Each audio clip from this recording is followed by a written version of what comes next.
So in 2015 there'll be a new Wrangler, which is kind of, you know, the DNA of the Jeep brand. Sure. And this year you put the diesel into the Grand Cherokee. Yep. You have a diesel in Wrangler in Europe, which you build here and ship across the ocean. We do. So does that portend the fact that there might be a diesel engine in Wrangler in the next gen? Yeah, I mean, absolutely, because you know, the demand for diesel from our fantastic Wrangler customers is consistent and has been voiced over many years.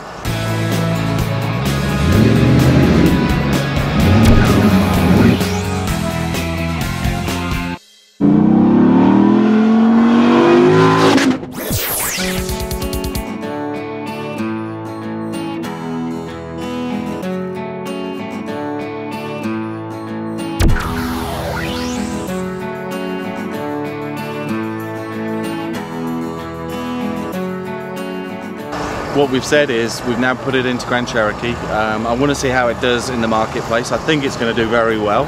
It's a premium, it's expensive. It is a premium, and diesel is. I mean, when you're buying diesel, it's the whole cost of ownership equation that really makes the sense. It's the additional fuel economy, additional residual value, the increased durability of a diesel powertrain. Long lasting, yeah. Absolutely.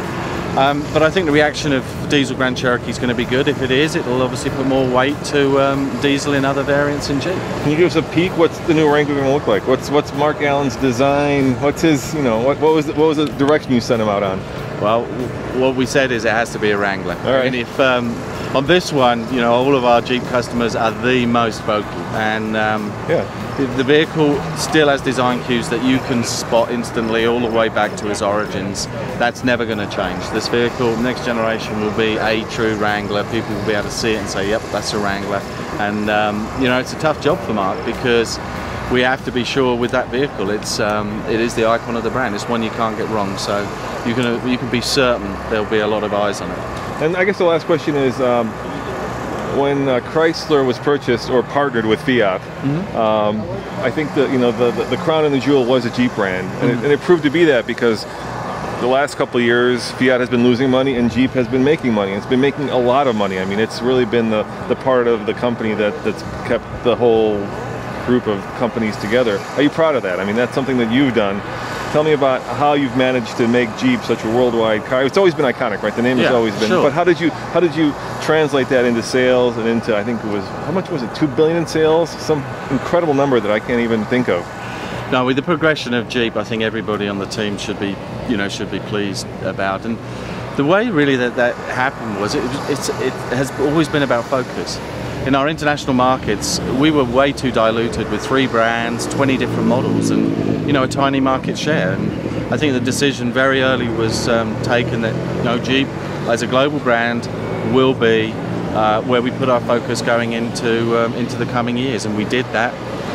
We made sure that the products were right for those markets, and the growth has been great. And I still think there's a huge opportunity for us to grow much faster and quicker than we've done in the past, and it will be vehicles like Cherokee that will prove that. And in China, you lost the manufacturing plant in the divorce with Mercedes, and Jeep actually was very well established there. Are you going to go back to China? Is that something? Is that one of the markets? Yeah. Yeah, absolutely. For us, it's a key priority. You're right. I mean, our brand awareness in China runs way ahead of our sales volume. Jeep is a very loved brand. We were there right back in '84, and so going back there is one of my priorities, one of the company's priorities, and we will do that in the near future. All right, I'm going to ask you a cream puff question, but I'm going to ask, what's your favorite Jeep right now? Well, I got to say the Grand Cherokee with the 8-speed transmissions transformed that vehicle. It was great before, but it's a phenomenal ride now. But the vehicle we stood in front of here, this is a Trailhawk, Cherokee Trailhawk, and if anybody was concerned that we weren't building the right level of capability in our cars, I can tell you the Cherokee Trailhawk went through the Rubicon. There is not, in my view, another brand or D-segment SUV that could do that. This vehicle is incredibly capable, and this is one that I'm going to be driving over the next few weeks. So it earned that trail tested badge. Oh, absolutely, yeah. We make sure. Thanks, appreciate the time. Thank you.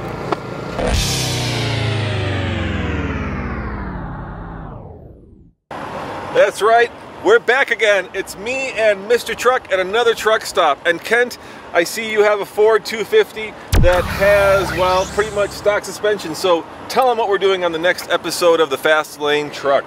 We're going to take this new F-250 and retrofit it to Autoflex air replacement suspension. And that's because air suspension is the way of the future. Semis have it. Exactly. The new Ram has it. And within a couple of days, this truck will have it. Coming up next on the Fast Lane Truck.